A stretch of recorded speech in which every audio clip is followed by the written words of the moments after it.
Welcome to the Punting is Winning podcast. Just two fans talking all things Hawkeyes. Here are your hosts, JD and Keith.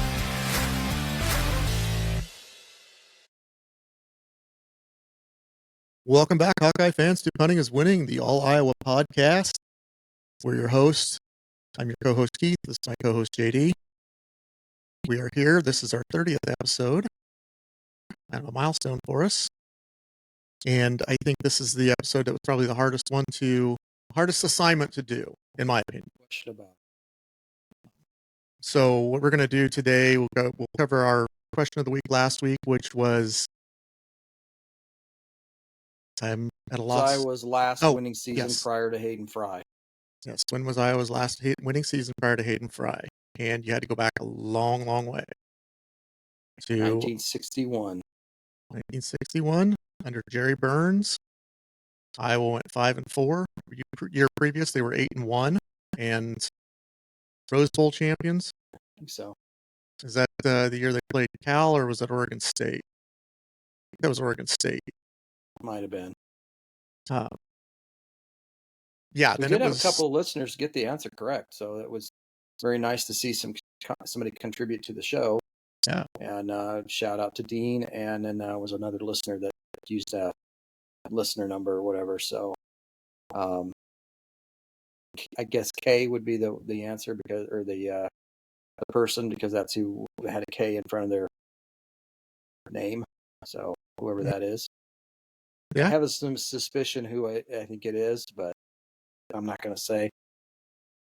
But congratulations on getting that right. I hope you didn't Google it, but maybe you did. Even if you did, you're participating. We're fine with that. Yeah, we had to Google it too. So I mentioned at the top here that this was probably the toughest assignment. So we tasked each other to put together our all Kirk Ferentz all-time defense. 2 weeks ago we did the offense, and we were pretty consistent on the offense with what we both considered the top players of those positions. There's a few minor differences, but for the most part, I think the offense was a little easier to do. Defense is it was just going back and looking through this was a trip down memory lane at points. You're just, I forgot about that guy, or boy, he was so good, or this guy was great, but there's a couple guys that are just ahead of him that I would put ahead of him. That's not to slight their abilities by any means. So, yeah, this was extremely tough. So what we're going to do is we're going to do a format. I will give my top four defensive linemen, and then you'll give your top four defensive linemen. We'll do the top three linebackers, top four defensive backs, punter, punt returner, kick returner, and then we'll go to our second team. And again, these are subjective.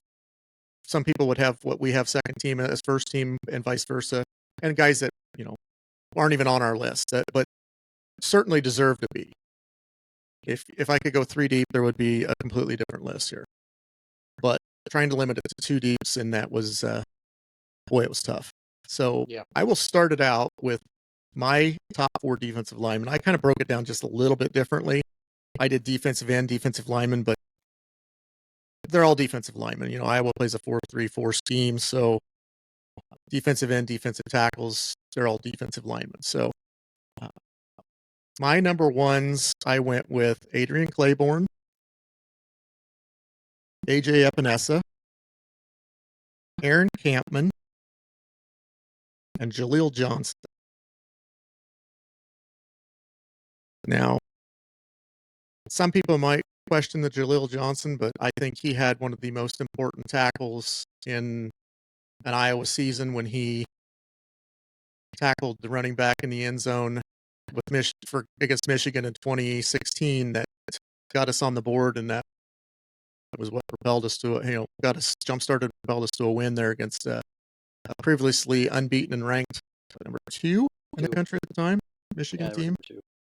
Yeah, so to me, that's deserving of being in that spot. There's other guys that could have been in there easily, but that's just my opinion. So what did you have for your top four there?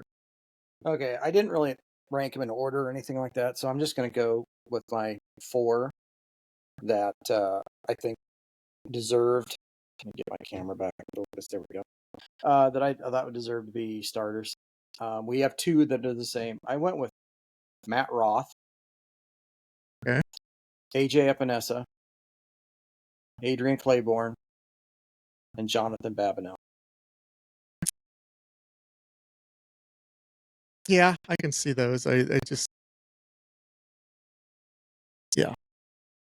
We'll get to that because I think we might have some of those on my second team here. Okay. Any particular reason why any of those were on there, or just No, just you had to love Matt Roth's intensity, and he was just always seemed like he was disrupting the offense. Yeah. So he was always in the backfield, and you needed a sack. A lot of times he would get it, not every time, but he would get it. AJ Epinesa, I mean, so I think of Matt Roth. I think of 2 words: Iowa Hawkeye pride. If you know what that is, you know. Yeah, yeah. He wasn't the brightest, but you know what? That's okay. It makes for good radio and TV later. So yeah, that was the ESPN interview when they were getting ready to play Ben Roethlisberger, or after they played Ben Roethlisberger or something like that. I remember there was somebody was talking. There was Derek Hagel or somebody like that was talking about standing back there, and one of his interceptions off of Roethlisberger was like fielding a fair catch. So yeah, it was an interesting segment, but that's where that came from. So if you're a little too young to remember that or be around for that, that's where that came from. Google it, look it up on YouTube. It's pretty funny. Yeah, and of course, you have AJ Epinesa.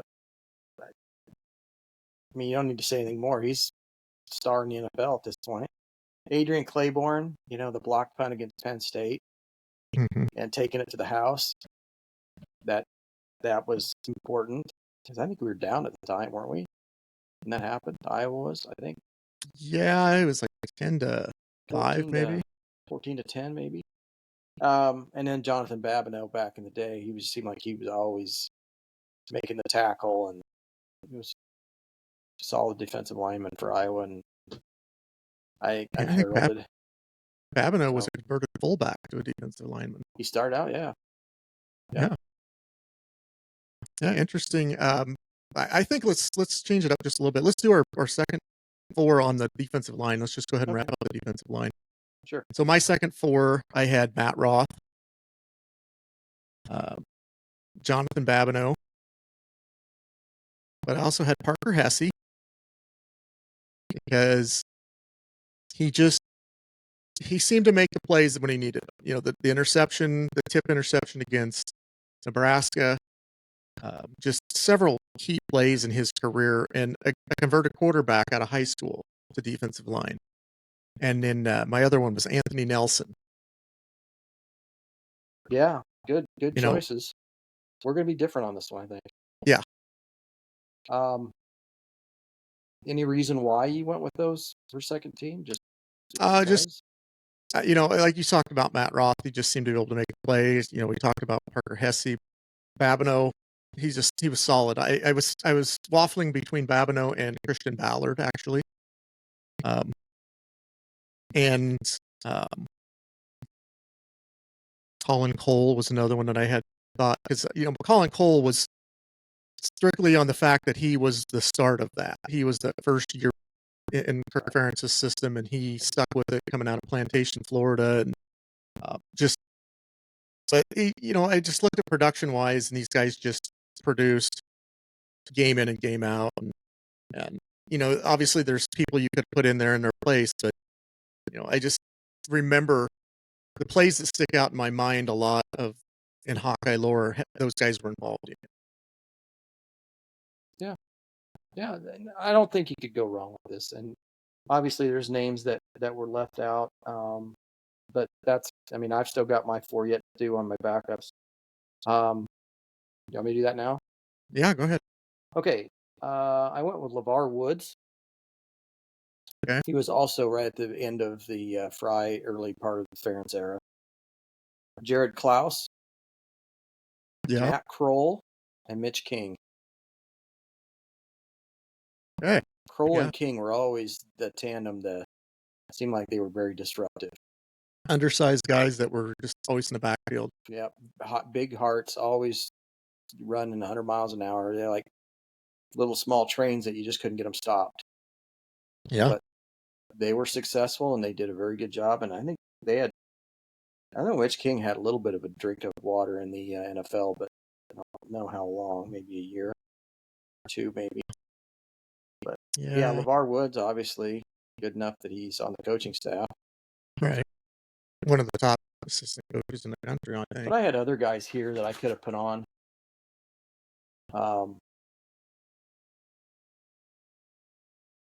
Anthony Herron. Mm-hmm. I had Colin Cole also as one of my lists on my list. Broderick Benz. I had Parker Hesse and Anthony Nelson also on here. Here's my list in case you're wondering. I made this list up of just a bunch of guys that I thought, and then I went back and had to see which ones made the cut, so to speak. So, yeah, I mean, you've got guys like Davion Nixon too could have been in there. Absolutely. Or, I mean, they're Carl Davis. Yeah. Guys that were just very, very solid, but I just look at these guys as making the plays. Those guys made plays too, and I'll never forget Davion Nixon's interception return against Penn State, where he did a Euro step around the quarterback that couldn't stay healthy against Iowa. What was his name? Yeah, boy, if you'd asked me an hour ago, I could. Yeah, if I hadn't brought it up, I probably would have told you too. Anyway, it's irrelevant. It's Penn State. We don't care about them. Right. So just the fact that that play stands out, but that was also in that COVID year too. Yeah. So those guys could have easily been on there. All right, let's move on to the linebackers. This, I think, was even more difficult than the defensive line because there's been so many good linebackers. But I think our top three linebackers probably will be very similar. I went with Jack Campbell, Chad Greenway, and Josie Jewell. To me, those guys probably had the most prolific careers at linebacker for Iowa out of any of them. Yeah, good solid choices. My three are Chad Greenway, Josie Jewell, and Pat Anger. Okay. Surprised you didn't have Jack Campbell on there. Jack Campbell was Well, that gets me into my number twos. Okay. I had Abdul Hodge, Pat Angerer, and Christian Kirksey. Okay. And I think Kirksey probably had outside of Greenway, had the longest NFL career. Yeah. Now that's yet to be seen because I think Jack Campbell will have a very long career and Josie Jewell's still playing. And I think Pat Angerer would have had a longer career had he not gotten the concussions that he had, and that just basically knocked him out of.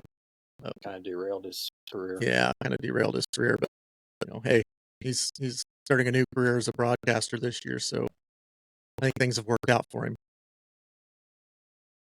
My backups are Abdul Hodge, Jay Higgins, and Jack Campbell. I went away from current players at this point. I just stayed away from right now because I couldn't leave him off. I know, and if I was doing this next year, he would definitely be on there. I just wanted to stay away from guys that are currently on the roster because they still have things to do. That might influence whether they're first or second team.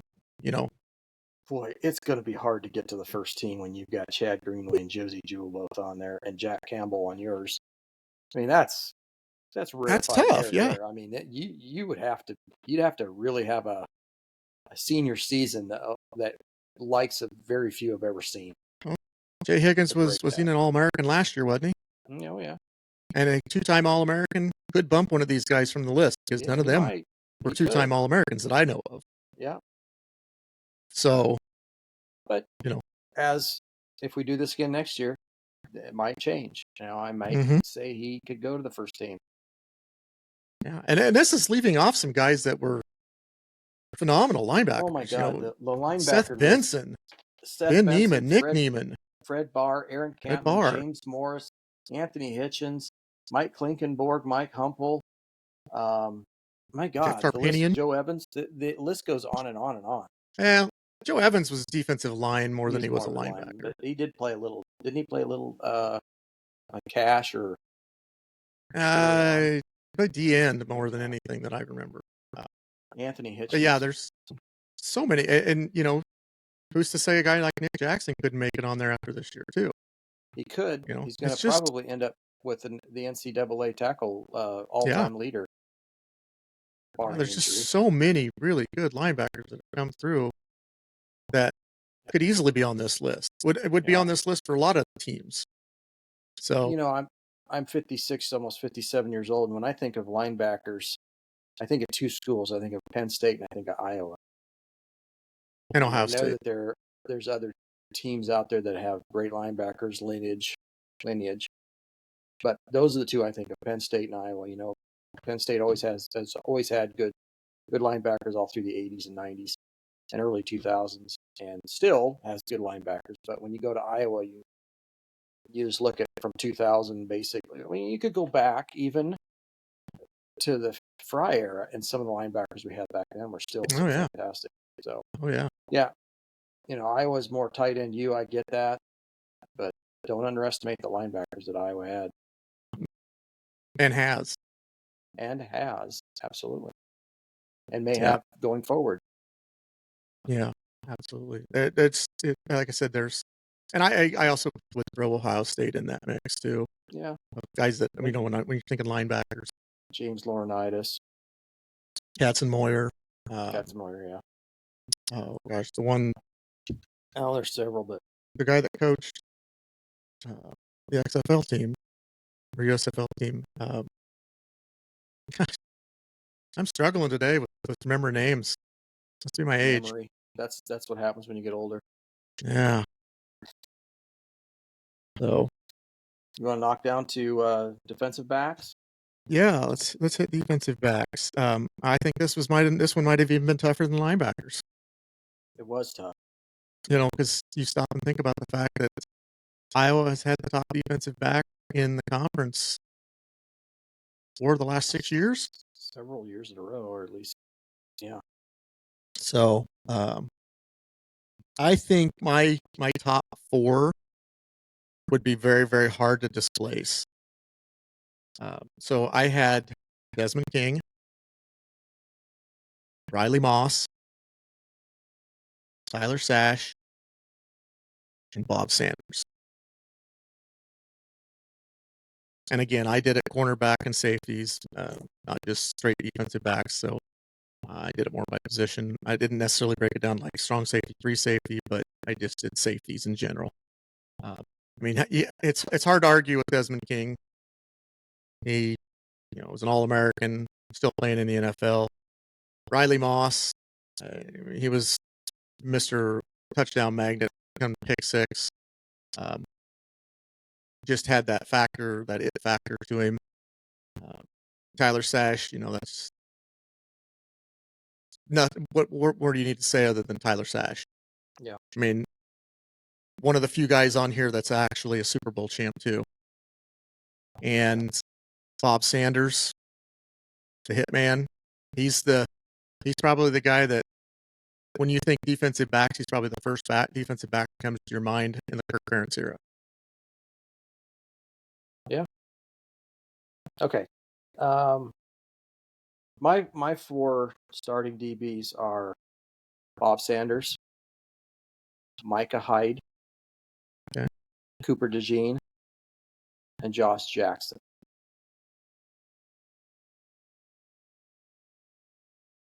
Okay. I don't think that's too bad of an outfit either. No, I would say that's a very good defensive backfield. The only reason why I kept Josh Jackson off of it was I think he really only did it 1 year. And, the rest of these guys did it multiple years. That's that was the kind of the criteria. It's not that Josh Jackson doesn't deserve to be on this list, because certainly does. It just didn't have as much time to prove it. But you think of him, I think of the 3 picks against Ohio State, especially that one-handed one. The 2 touchdown returns against Wisconsin was it the following week. That was the only time Iowa scored against Wisconsin that game, was the 2 pick sixes. So, yeah, he definitely, there's 5 picks in 2 weeks. That's pretty solid. Yeah. But I'd like to have seen another year out of him in Iowa to go along with that. These other guys just did it a little bit longer, in my opinion. Not saying that Josh Jackson's not deserving. Well, like I said before, that I think there's people on here I think there's other people on here that deserve to be on here too. And, it's really a matter of basically personal preference and opinion. I don't think you could go wrong if you inserted whoever. It's your personal opinion, and it's up to you. These lists are always subjective. It is subjective. Highly subjective. But yeah, backups. So my backups, I had Micah Hyde, Javon Johnson. Javon Johnson, I think, is number 2 in career interceptions at Iowa. Yeah, he is. Brett Greenwood, walk-on, turned all Big Ten, I think All-American. I don't remember if he was All-American, but I know he was all Big Ten. And Amani Hooker. Okay. And I think probably just because of that, he played that kind of that hybrid, that cash a little bit as well. But I just pick 6 against Ohio State that set the pace in 2017 right off the bat. That'll always stick with me. Okay. Good set of backups. My backups are Desmond King, Jovan Johnson, Amani Hooker, Tyler Sash, and then I also want to put a slash in there and put Riley Moss in that as well. So I had 5 instead of 4. That's but fine. It's like you could take either one of those 2 and just flip them back and forth. It doesn't matter to me. They're both. I think that was 4. It was hard for me to keep it to 4 when you had 5 solid players. Now, another one that I thought really heavily about putting on here was Amari Sabe, but he didn't really seem to have in my mind, he didn't seem to stay with the group that we've got here. So I kind of put him down lower. But he had consideration. You think of guys like Sean Prater. Right. And you could have had Jake Gervais. Yeah. Or Jake Gervais, I guess. It's not Gervais, it's Gervais. If you wanted to go current players. Castro. I was thinking. Well, yeah, but I was thinking Quinn Schulte. Right. There's a lot of high praise from players about the intelligence and abilities of Quinn Schulte and what he brings, and that safety position that he plays is probably one of the most important positions on the Iowa defense in general. Listen to Jay Higgins talk about him. If Jay Higgins doesn't know where he's supposed to be, Quinn Schulte knows where Jay Higgins is supposed to be. And he looks at him, and that's high praise from a guy who's an All-American linebacker and poised to be one of the best linebackers to come out of Iowa. And, to say that this guy is the guy I look to when I don't know what I'm doing or what I don't know for sure what I'm doing. So that's a lot of high praise for that. So, there's a lot of really good safeties you could throw in there. Derek Pagel was another one. Trying to think of some of the older guys back in the early Kirk Ferentz era at safety. Was Joe Slattery one of them? Joe Slattery was one of them. And then Bowen. Matt Bowen. Or was he Ferentz, or was he late Fry? He might have been like the end of the Fry era. He was back. So this was definitely the hardest position group for me to come up with.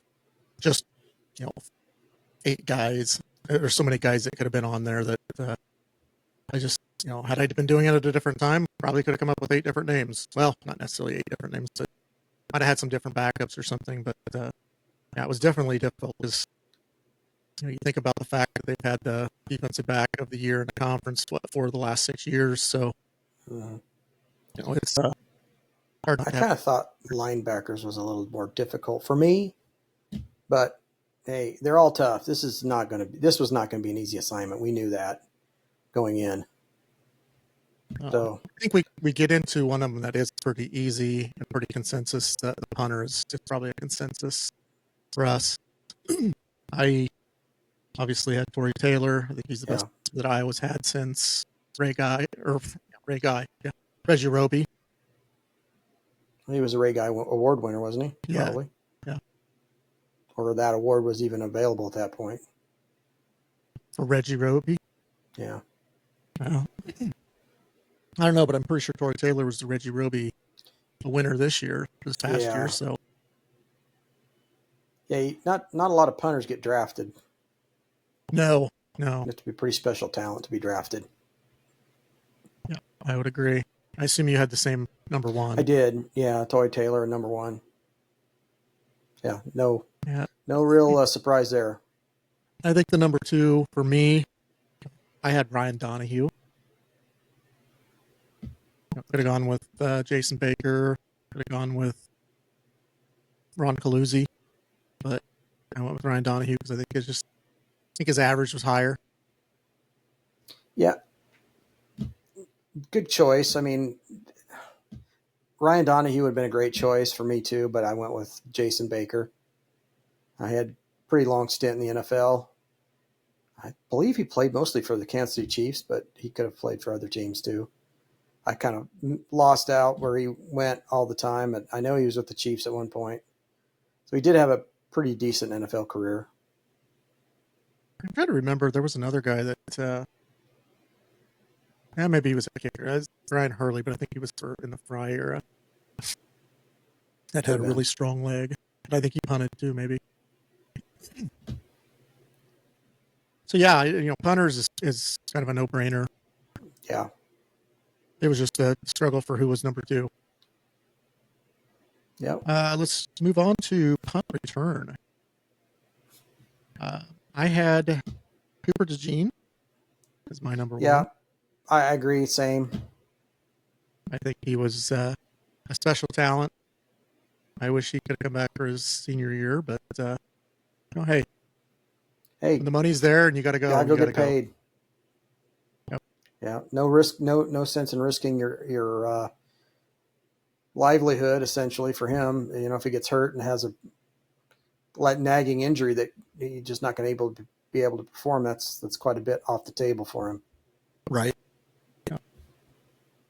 Yeah. My number two, I went with Devontae Martin Manley, and I did that for the sole purpose of the two punt returns in one game against Western Michigan. Anytime you can do something like that to the boat road snake oil salesman, you're number one in my book. Yeah. But ironically, he was also the leading receiver in Iowa history as far as receptions go. We talked about that in our podcast 2 weeks ago, where ironically he didn't get on our list of top wide receivers, but I knew that I was going to put him on a punt return. Yeah. So I was like, I can keep him off the offense and still have him on the team. So who'd you have for your number two? Yeah, just taking nothing away from Devontae Martin Manley. I went with Andy Brodell.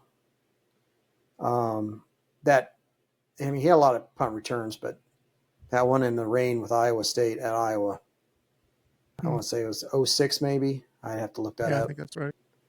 Kind of turned the game around. It was kind of a close game, and then Iowa kind of once he returned that punt for a touchdown, it kind of took the momentum away from Iowa State, who had the momentum going in to that last set of even the last quarter, and Iowa took it back and ended up.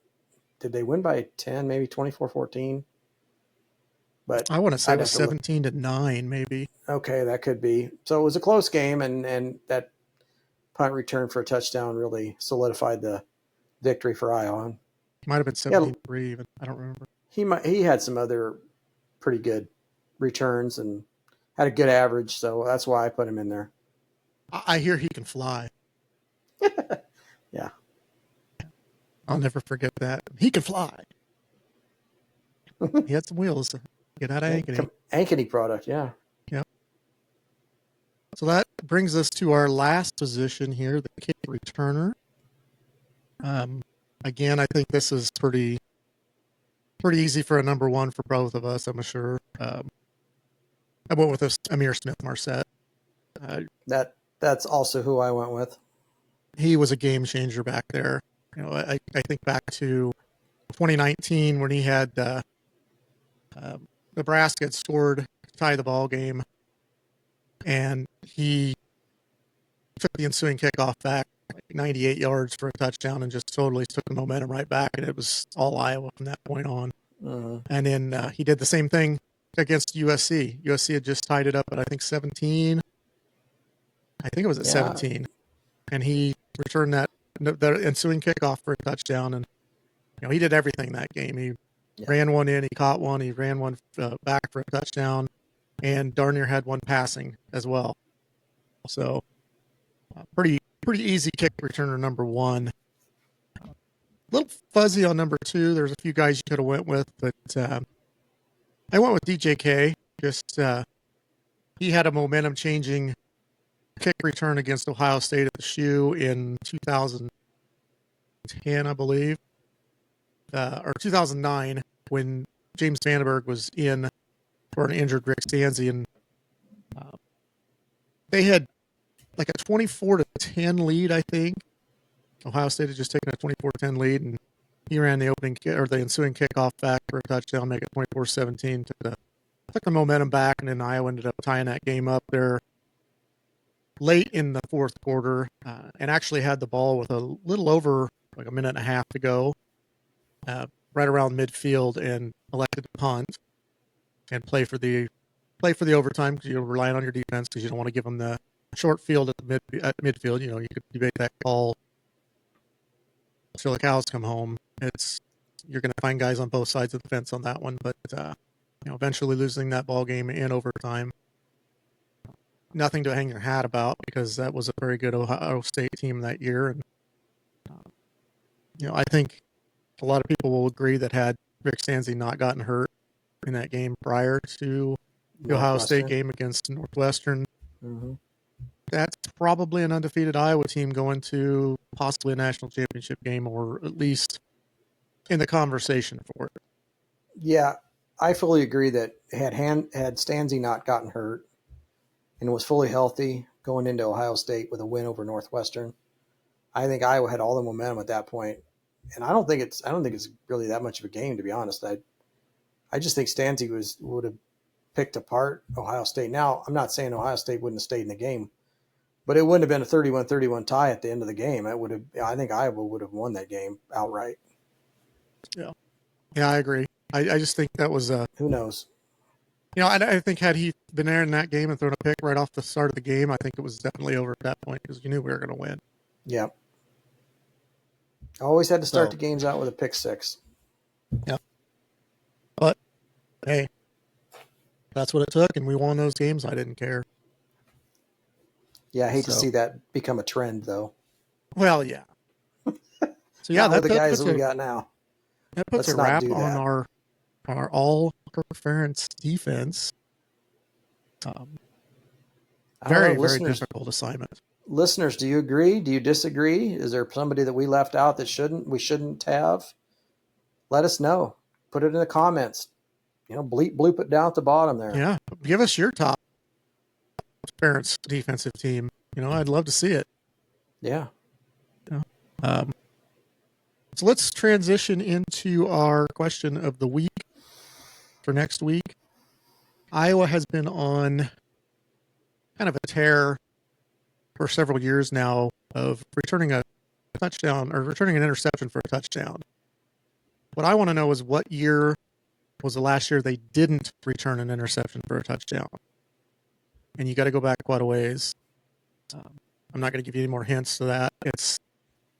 They almost missed it in 2019, but with about a minute and a half left in the game, We had an interception for a touchdown against USC, and I think that was the one for the year that we were waiting on. But yeah, you have to go back a ways. And if you Google it, it'll be very difficult to Google because you'll have to do some research to find it. So this will tell you the true fans, because it took me a little while.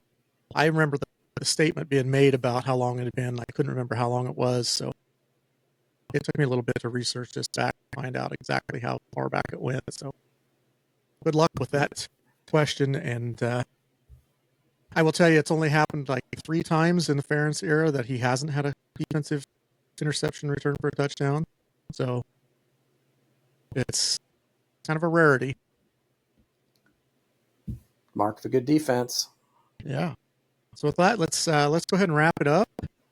If you like your content here, please give us a like, give us a thumbs up, subscribe to our channel, catch us on Spotify, Apple Podcasts. We have social media pages on Facebook, on Twitter/X, and we do have some short snippets out on TikTok now. So if you see those out there, please share those and help us get the word out, maybe get some more fans involved, and get this podcast out to others. So we'd appreciate the support and the loyalty, and absolutely enjoy doing this and love to keep doing it. So we're not looking to monetize this for any reason. We're just looking to get this out to as many Hawkeye fans as we can. So share it when you can. That's all we ask. So that, let's round it up with a rousing Go Hawks, and we'll talk to you next week. All right.